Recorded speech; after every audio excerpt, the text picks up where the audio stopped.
കേന്ദ്ര സർക്കാരിന് വീണ്ടും തിരിച്ചടി. കേന്ദ്ര സർക്കാരിന്റെ വസ്തുതാ പരിശോധനാ യൂണിറ്റിന്റെ പ്രവർത്തനം സുപ്രീം കോടതി സ്റ്റേ ചെയ്തു. കേന്ദ്ര സർക്കാരുമായി ബന്ധപ്പെട്ട് സമൂഹ മാധ്യമങ്ങളിലും ഓൺലൈനിലും വരുന്ന വാർത്തകളുടെ വസ്തുത പരിശോധിക്കാൻ ഇന്നലെയാണ് യൂണിറ്റ് രൂപീകരിച്ചത്. ബി ബാലഗോപാൽ ചേരുകയാണ് കൂടുതൽ വിവരങ്ങളുമായി. ബാലു, അഭിപ്രായ സ്വാതന്ത്ര്യത്തിന്മേലുള്ള കടന്നുകയറ്റം എന്നുള്ളതാണ് വാദമായി വന്നത്. എന്ത് കണ്ടെത്തലിന്റെ പേരിലാണ് സുപ്രീം കോടതി യൂണിറ്റ് സ്റ്റേ ചെയ്തിരിക്കുന്നത്? കേന്ദ്ര സർക്കാരുമായി ബന്ധപ്പെട്ട് സമൂഹ മാധ്യമങ്ങളിലും ഓൺലൈനിലും വരുന്ന വാർത്തകളുടെ വസ്തുതാ പരിശോധന നടത്തുന്നതിന് യൂണിറ്റ് രൂപീകരിച്ചുകൊണ്ടുള്ള കേന്ദ്ര വിജ്ഞാപനമാണ് സുപ്രീം കോടതി ഇപ്പോൾ സ്റ്റേ ചെയ്തിരിക്കുന്നത്. ചീഫ് ജസ്റ്റിസ് DY ചന്ദ്രചൂഡ് അധ്യക്ഷനായ ബെഞ്ചാണ് കേന്ദ്ര സർക്കാർ ഇന്നലെ പുറത്തിറക്കിയ വിജ്ഞാപനം സ്റ്റേ ചെയ്തത്. എഡിറ്റേഴ്സ് ഗിൽഡ് ഓഫ് ഇന്ത്യയും അതുപോലെ തന്നെ സ്റ്റാൻഡപ്പ് കൊമേഡിയനായ കുനാൽ കംറേൻ ഉൾപ്പെടെ നൽകിയ ഈ ഹർജികൾ പരിഗണിച്ചാണ് സുപ്രീം കോടതി ഈ സ്റ്റേ ഉത്തരവ് പുറപ്പെടുവിച്ചത്.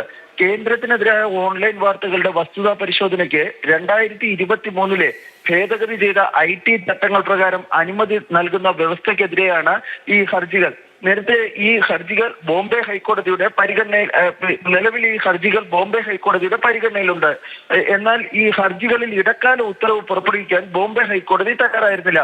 സ്റ്റേ ഇല്ലാത്തതിനാലാണ് കേന്ദ്രം ഈ വസ്തുതാ പരിശോധന നടത്തുന്നതിന് യൂണിറ്റ് രൂപീകരിച്ചുകൊണ്ടുള്ള വിജ്ഞാപനം ഇന്നലെ പുറത്തിറക്കിയത്. പക്ഷേ ഈ ഹർജിയിൽ ഉന്നയിച്ചിരിക്കുന്ന ബോംബെ ഹൈക്കോടതിയുടെ പരിഗണനയിലിരിക്കുന്ന ഹർജിയിൽ ഉന്നയിച്ചിരിക്കുന്ന വിഷയങ്ങൾ ഭരണഘടനാപരമായി ഗൗരവമേറിയ വിഷയങ്ങളാണെന്നാണ് ചീഫ് ജസ്റ്റിസ് DY ചന്ദ്രചൂഡ് അധ്യക്ഷനായ സുപ്രീം കോടതി ബെഞ്ച് ഇന്ന് ചൂണ്ടിക്കാട്ടിയത്.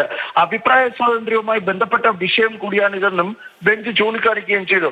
തുടർന്നാണ് ബോംബെ ഹൈക്കോടതിയുടെ അന്തിമ വിധി വരുന്നതുവരെ കേന്ദ്ര വിജ്ഞാപനം സ്റ്റേ ചെയ്യുന്നതായി സുപ്രീം കോടതി വ്യക്തമാക്കിയിരിക്കുന്നത്. ബി ബാലഗോപാൽ വിശദമായ വിവരങ്ങൾ നൽകിയത്.